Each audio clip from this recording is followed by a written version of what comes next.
Welcome to The Self-Led Woman. This is a podcast about emotional eating, the experiences that shape our relationships with food, and the path back to self-leadership. These conversations go beneath behaviour, held with deep respect for the wisdom of the body and the ways it learned to cope, adapt, and survive. And when we can peel back those layers and meet the parts of ourselves that need care, we begin to see that food was never the problem and we can return to who we really are. I'm your host, Megan Darnell. Let's dive right in.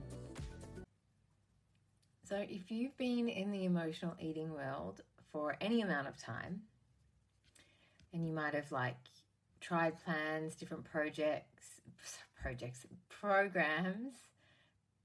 mindset work, tried having food rules for yourself, tracking, or, I'll just start again on Monday. And you still find yourself back in the same loop. There's nothing wrong with you. But the thing is, the things that are out there that are designed to help you, they're actually designed to keep you in the loop. And that might sound messed up or whatever, but stay with me here. Because once you see this, you can't unsee it. And sometimes that can be frustrating, but sometimes that can be relieving. But most of the wellness industry, diet culture, even a lot of personal development spaces approach emotional eating from the exact same angle. They treat it like a behavior problem. They treat it like you just need to get your shit together. You just need to follow the plan. Stop making excuses. You need more discipline, more consistency, more willpower, motivation or control, or more structure or accountability. I want you to hear me when I say this. That approach might change your behavior temporarily, but it does not heal what's driving it. Which means the second your life gets stressful again, or you're overwhelmed or tired, your system will return to the strategy that's always worked. And life doesn't stay the same. It's not just this boring little line that, where you just stay the same, or there's not seasons of your life where things don't get stressful. And hey, life happens. Obviously, things happen. Stressful things happen.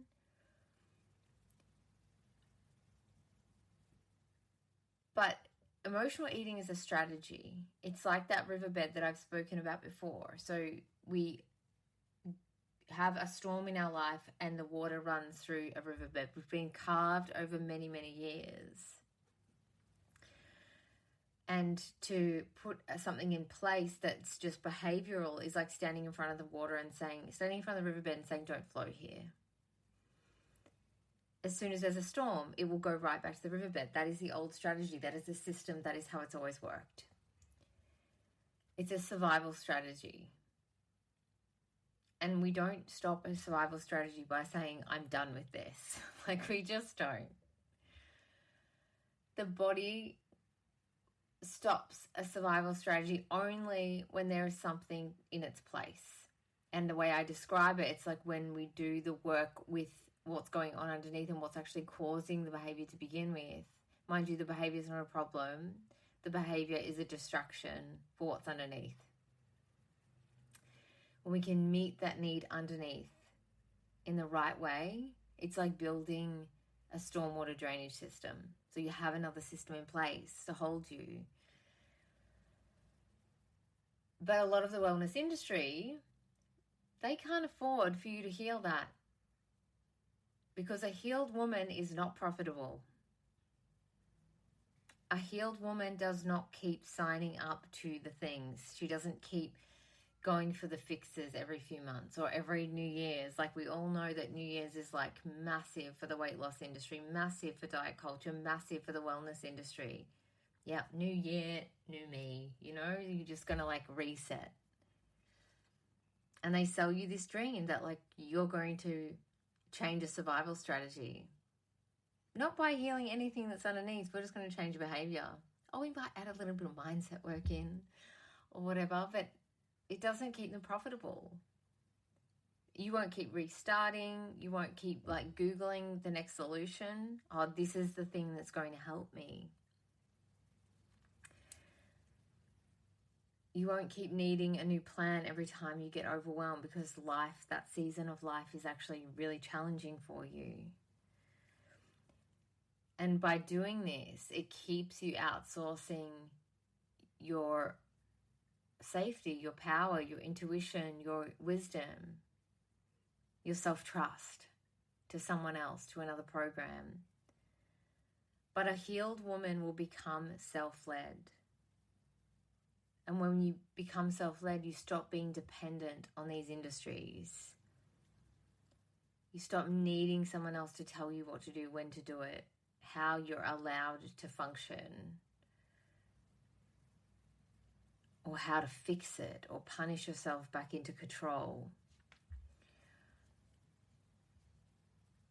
There's this part that I'm going to get really clear about, is that I genuinely believe it's my job to help women with this. But I want my job to be that I make myself redundant. That when a woman works with me and she's gone on that journey inside herself and worked with all the parts of her that are driving this behavior and been able to increase her capacity slowly and with attunement to her system to feel safe enough to be able to feel the emotions that food, control, restriction, eating, whatever is distracting her from, I'm redundant. Like, she no longer needs to work with me. I want you to get what you came for and heal the pattern at the root.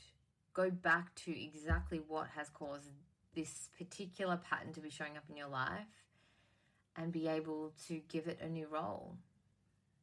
And be able to go back into your life with a relationship to yourself that works for you. Not one that depends on a practitioner or a structure or someone handing something to you and saying you just need to do this. Or fear, or feeling like you need to almost white knuckle yourself through a week. If you needed me forever, then I have not done my job. And that's how a lot of these industries operate. They just want to keep you in pain with a temporary fix so you'll keep coming back. But I'm not here to build a business that is like built on women staying in pain. Now, there's another way that this shows up and why so many approaches don't actually work. And it's this trap of like understanding. And all my clients that I work with have got very powerful, very strong, very smart intellectualizing parts. And I see this all the time. I see it coming up on my Instagram. Like, other people are marketing their emotional eating fixes to me now, which is interesting. But the thing I keep seeing is, once you understand it, everything changes. And I just laugh because I'm just like, no. If insight were enough, if mindset were enough, like, everyone would have solved their fucking problems already. I wouldn't have spent 20 years in this struggle to then come here and be able to help other women because I feel like I'm on the other side of that now. If you just had insight and that fixed things, you'd stop. Even if you just connected the dots back to your childhood, oh yeah, that would fix it. No. I'm not anti-insight. Insight can be helpful. Insight can create some self-compassion, which in my opinion is a key ingredient to healing. But it's not healing. It's just understanding. And understanding is not the same thing as integration, not even close. And for a lot of high-functioning women, like my clients, like I said, they have these really strong intellectualizing parts. The intellectualizing becomes a coping strategy. Oh, I just need to find out why. Hey, I have these parts myself. And I love those parts. They always want to know the answer. But if I'm not careful, she can take over and she becomes the thing that I do instead of feeling. And feeling is the path back to ourselves. This part is so clever, but she actually keeps you in control. The part of you going, oh, cool, okay, I get it now. I do this because of my mum, or I do this because I'm learned to people please, or I do this because I have anxious attachment, or I do this because I have trauma. And while that can be helpful in understanding and having a bit more self-compassion, like, does it actually make you feel different? Like, it might just shift this tiny thing inside, but does it actually make you feel different? Do you eat differently? Do you show up differently? Not on the days when you're feeling good, on the days when you're overwhelmed. Do you understand your patterns really well, but still live inside of them? This is such a big piece. And I see this time and time again. I see it all the time. These women I work with are so self-aware. Like, give them a psych degree in themselves already. They're so emotionally intelligent, so insightful. They don't miss a beat. They are so switched on. But they're still stuck in this exact same loop. And that can, unfortunately, create more shame because they're like, I've got my whole life together, but I just can't get this together. I know that. I was that girl. But understanding without integration, understanding without embodiment is like mental gymnastics. The intellectualizing is the brain trying to solve what's actually a nervous system issue. And the mind trying to fix what is actually a relational wound. Emotional eating is not a behavior problem, not even close. It's a nervous system strategy. It's a regulation tool. One of the other episodes I spoke about how if you have this, well, obviously this is a nervous system thing, and then someone gives you a nutrition plan, but they had swimming lessons. I'm using swimming lessons as an analogy. So you had very attuned, very,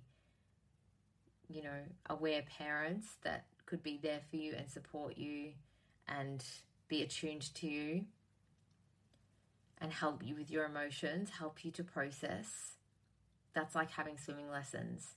But this same person has a nutrition plan and says, yeah, it worked for me, just follow it. But you didn't get swimming lessons. Or you might have got them occasionally, but not like this other person did. And so food, you're floaty. Food is the thing that's keeping you above water. And to get rid of that, you feel like you're drowning. But when we do this work, it's like we give you the swimming lessons. We help you to learn how to swim. And when we do that, like, that takes care of everything else. But it's not a food problem. Whenever I meet someone and they say, oh, what do you do? And I say, I work with women, I'm a therapist, and I help them with emotional and binge eating. And they're like, oh, interesting. And I'm like, it has nothing to do with food. And they're like, what? But I'm like, it really has nothing to do with food. And it's all the other layers underneath, all the other parts underneath. The food is just the distractor. The food is the thing stopping you from feeling what you need to feel. And that can be too much for your system. And that's why you need a container and a support and something that's relational that will help you to start to soften into your system. It's deep work and it's not easy. And containers are so important.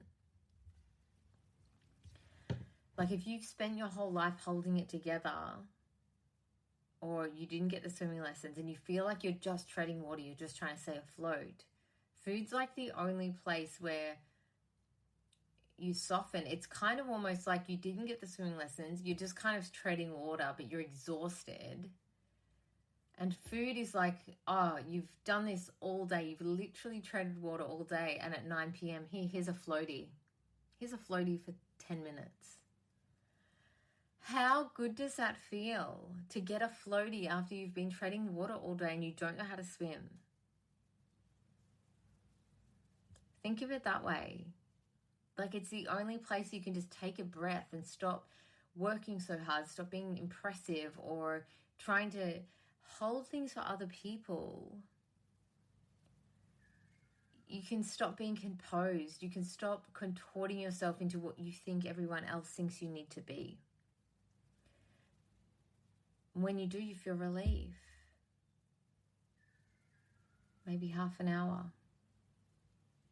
We had got to numb out. We got to feel some relief. Oh, that was so good. But not for long, because then your inner critic sweeps in and says, I can't believe you did that. You said you weren't going to do that. And on she goes. You have no self-control. You need to do better tomorrow. And it creates the shame, which keeps us stuck in these cycles. And then you wake up the next day and you try and control harder, which just adds to the pressure of you having to tread water all day without swimming lessons by yourself. And the pressure will just build again in your system. You'll go right back into the loop. And so many approaches just focus on stopping the eating, or stopping the emotional eating or the binging or whatever it is. But they do not teach your system how to feel safe with it, how to be okay with it, how to be okay with the feeling. They don't teach you how to digest emotion. They don't teach you how to hold what you're holding.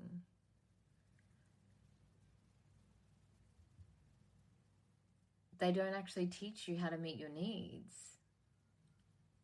or how to be with the grief you're feeling, the resentment, the anger, the disappointment, the loneliness, the pressure, the fear. So you feel like a little girl in an adult's body.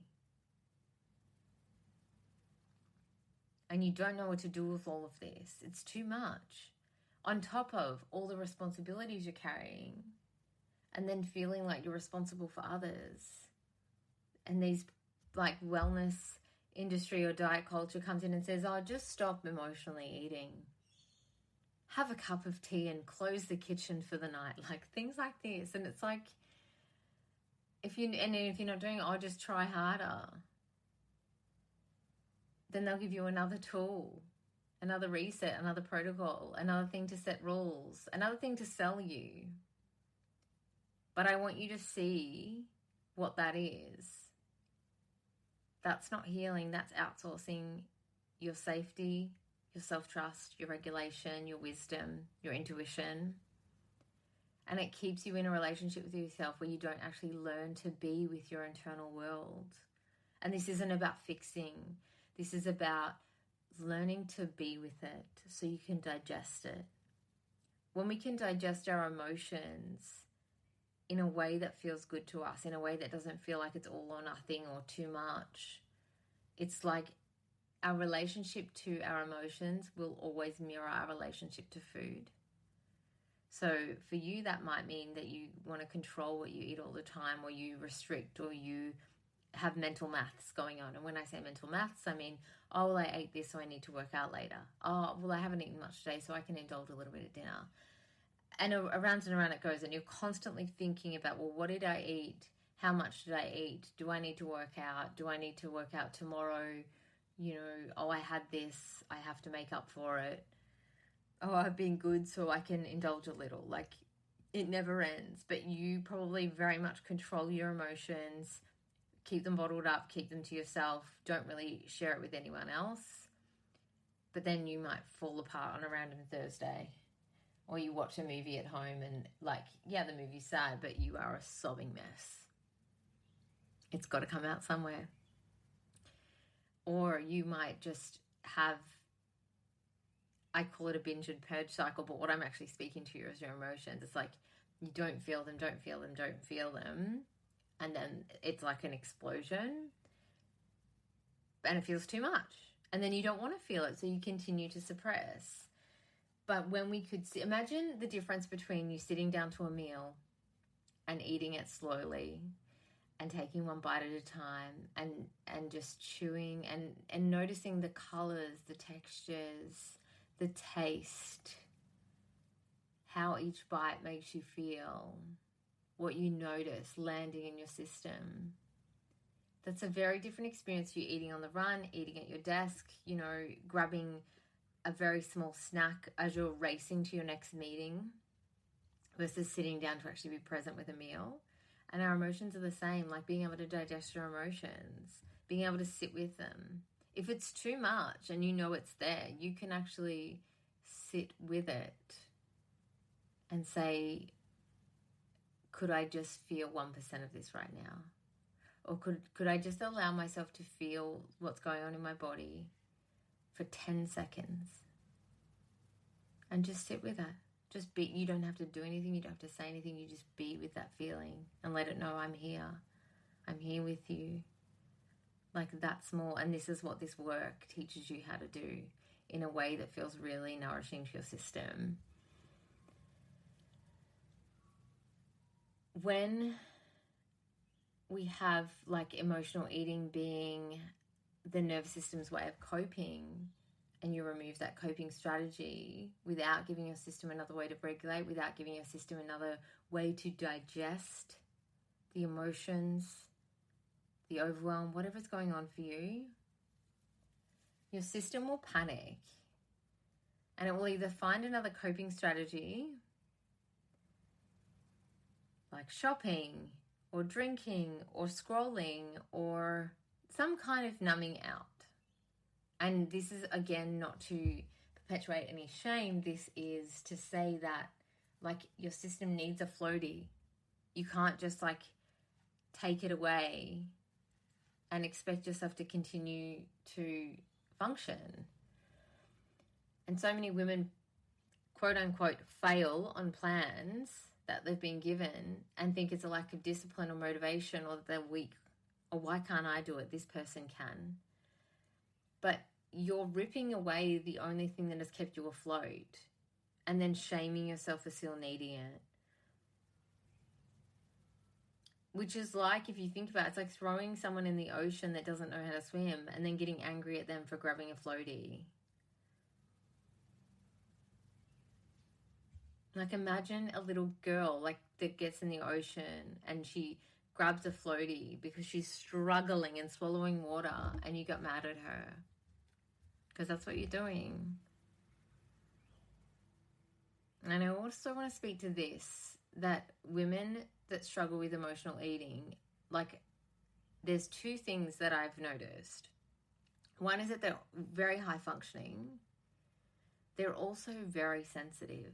Like, they were sensitive little girls. And when I say sensitive, I don't just mean emotional. I mean, they were so sensitive they could pick up on the tiniest little change in the environment around them. They knew when something was wrong. They knew when someone wasn't right.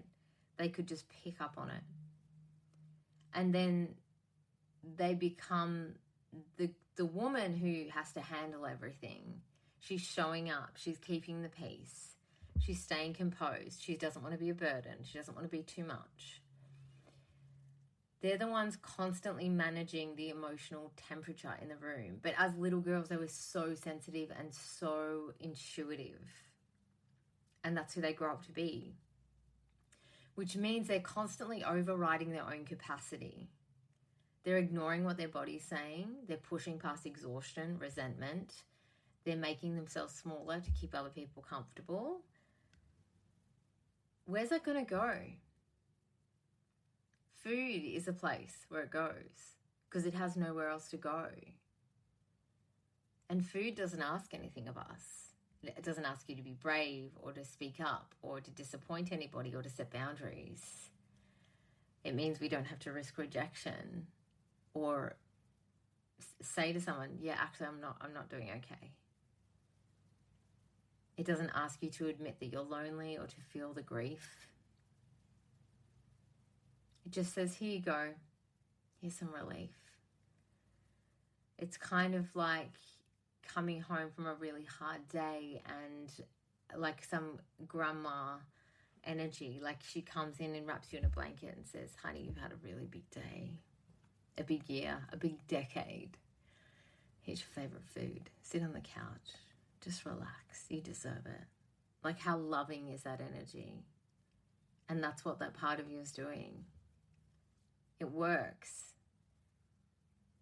And that's why your body keeps going back. So when the wellness industry says to you, just stop emotionally eating, or just control yourself, or, take responsibility, or just have more discipline, just cut out sugar, whatever they want to tell you, what they're doing is telling you to stop regulating yourself, stop coping. They're not giving you a replacement, and that's why it never lasts. And what I believe is the biggest lie in the whole space, they tell you this lie that behavior is the problem. Behavior is not the problem.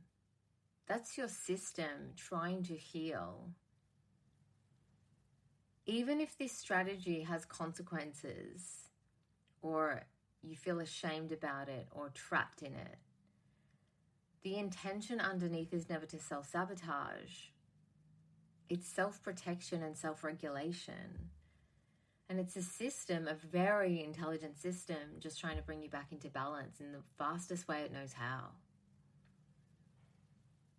And that's why I love internal family systems so much. IFS doesn't come in and try and control you or fix you or force some sort of behavior change. It just comes in and says, let's meet that part. Let's understand why she's doing this. What is she trying to protect you from? Let's understand what she thinks would happen if she didn't do this job. Only then, when we fully understand, we can say, all right, let's build some safety underneath. Let's start to create another pathway so we can give your system another option. And when we build safety underneath, the behavior can start to soften. Building safety underneath is like this, teaching you the swimming lessons. It's not, I'm going to rip the floaty away from you. It's like, let's find out what's going on here. And then give you swimming lessons slowly. Because we don't learn to swim in one lesson. We learn to swim over time with certain techniques, and we introduce a new one every time we go swimming. And we build on what we know. Like if you had swimming lessons as a kid, you know that you probably learnt maybe how to kick in the pool first. And then it's called the kickboard, isn't it? With a kickboard, you learned then how to kick. And then you learned how to doggy paddle. Like it's not, you're an Olympic swimmer, first go. We need to learn this slowly. But not through effort. Or control or discipline or willpower.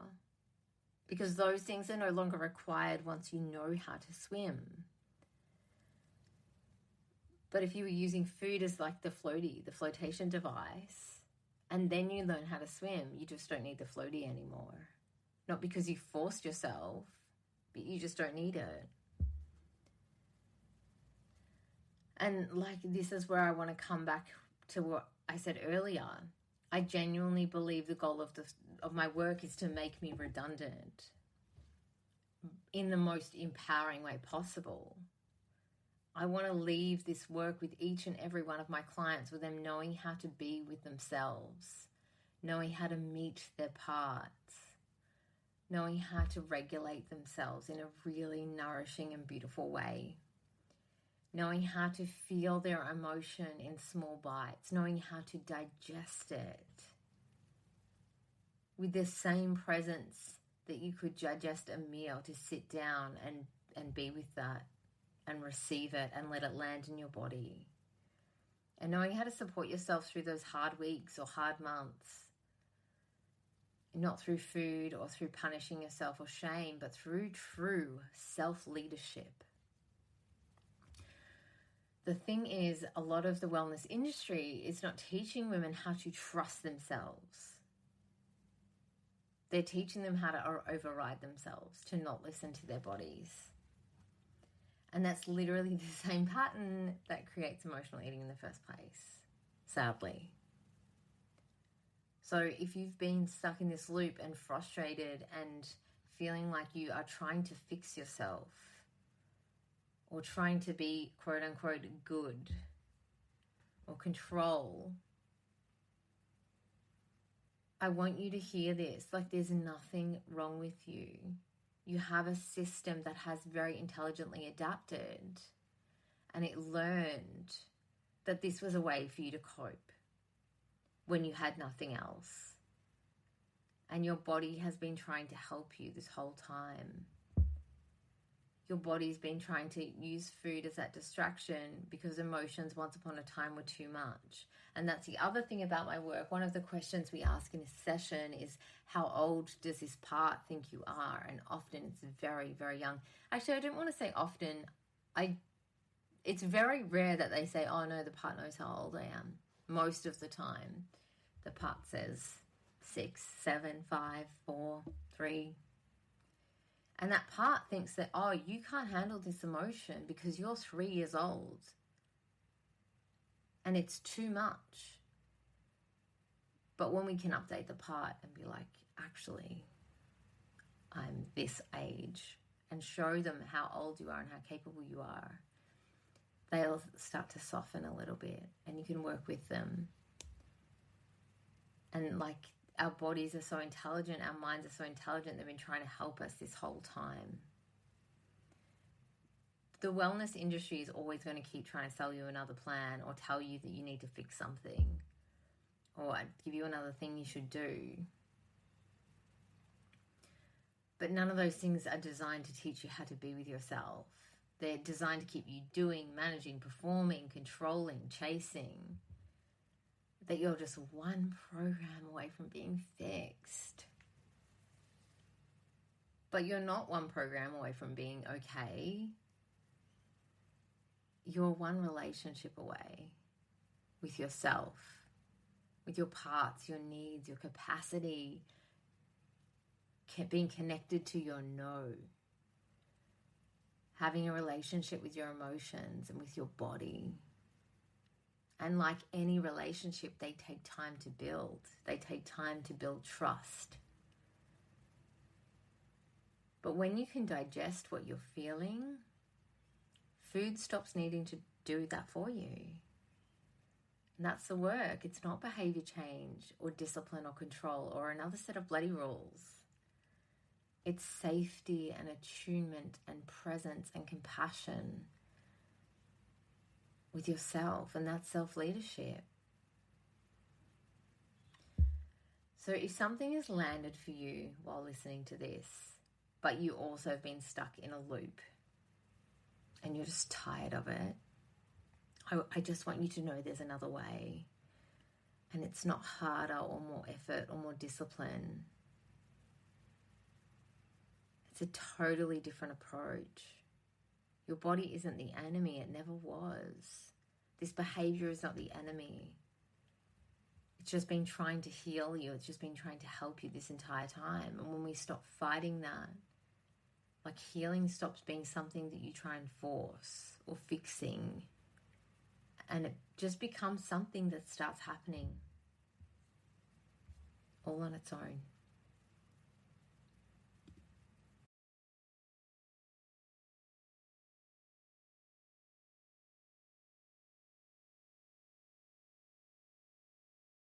No, this podcast is for education and reflection only. It is not a substitute for therapy or healthcare.